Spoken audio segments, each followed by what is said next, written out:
Thanks for watching.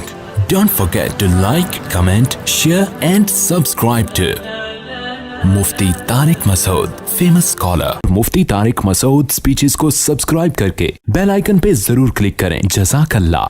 लड़कों के लिए शादी की मसनून उम्र क्या है? मुनीफुर रहमान कराची से पूछते हैं, नबी करीम सल्लल्लाहु अलैहि वसल्लम की पहली शादी 25 साल की उम्र में हुई थी, तो क्या मर्दों की शादी के लिए इसे मसनून अमल कह सकते हैं? नहीं कह सकते। नबी सल्लल्लाहु अलैहि वसल्लम ने जो 25 साल की उम्र में शादी की है, तो ये वो वक्त था जब आपको नबूवत नहीं मिली थी। तो नबूवत से पहले जो आपकी ज़िंदगी है वो हमारे लिए, उसमें हर चीज़ में हमें नबी की इत्तिबा का हुक्म नहीं है, क्योंकि वो नबूवत से पहले की ज़िंदगी है। कुरान में आता है ववजदका ज़ाल्लन फ़हदा, ए नबी अल्लाह ने आपको शरीयत से बेखबर पाया तो फिर बाखबर कर दिया। ये कुरान की आयत है। तो नबूवत से पहले नबी सल्लल्लाहु अलैहि वसल्लम शरीयत के तफसीली अहकाम से बेखबर थे। नबूवत के बाद अल्लाह ने आपको ख़बर दी है। तो नबूवत से पहले जो आपने 25 साल में शादी की है, तो ये हमारे लिए काबिल इत्तिबा नहीं है। बल्कि नबूवत के बाद जो आपने हमें हुक्म दिया, वो हुक्म दिया जल्दी शादी का, बाले होते ही शादी का हुक्म दिया, तो वो अमल मसनून है जो नबूवत के बाद है। देखें, नबूवत से पहले आप सल्लल्लाहु अलैहि वसल्लम ने एक बीवी पर इक्तिफ़ा किया है, तो वो मसनून अमल नहीं है। मसनून है नबूवत के बाद का। नबूवत के बाद आपने बहुत सारी शादियाँ की हैं, तो अब नबूवत से पहले वाली ज़िंदगी को नहीं देखा जाएगा, नबूवत के बाद वाली ज़िंदगी को देखा जाएगा, क्योंकि नबूवत के बाद वाली ज़िंदगी वो एक एक चीज़ उसमें अल्लाह की तरफ से है।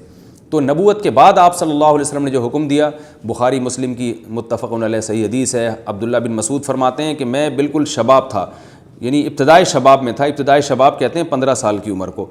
तो इब्तदाई शबाब में था, मुझे रसूलुल्लाह सल्लल्लाहु अलैहि वसल्लम ने देख के फरमाया, या माशर शबाब मन इस्तता मिनकुमुल बाअत फलियतज़व्वज, ए नौजवानों, तुम में जो निकाह की इस्तिताअत रखता है वो निकाह कर ले, क्योंकि इससे निगाहें झुकती हैं और शर्मगाह महफूज हो जाती है हराम चीज़ों से।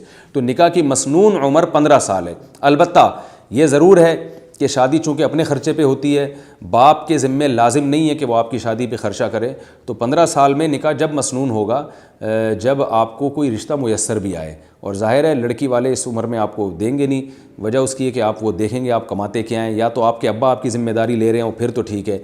अब्बा भी ज़िम्मेदारी नहीं ले रहे और आपका कोई बैंक बैलेंस भी नहीं है, कोई विरासत भी नहीं है आपके पास, कोई कमाने का ज़रिया भी नहीं है, तो फिर अक्सर लोग इस उम्र में रिश्ता देते नहीं हैं।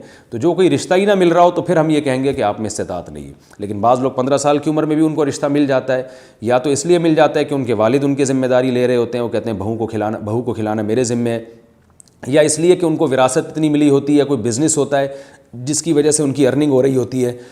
फिर ऐसी सूरत में 15 साल ही की उम्र असल उम्र होगी जिसमें निकाह कर देना चाहिए, और ये रसूलुल्लाह सल्लल्लाहु अलैहि वसल्लम की तरगीब है। Thanks for watching. Don't forget to like, comment, share and subscribe to Mufti Tariq Masood Speeches channel.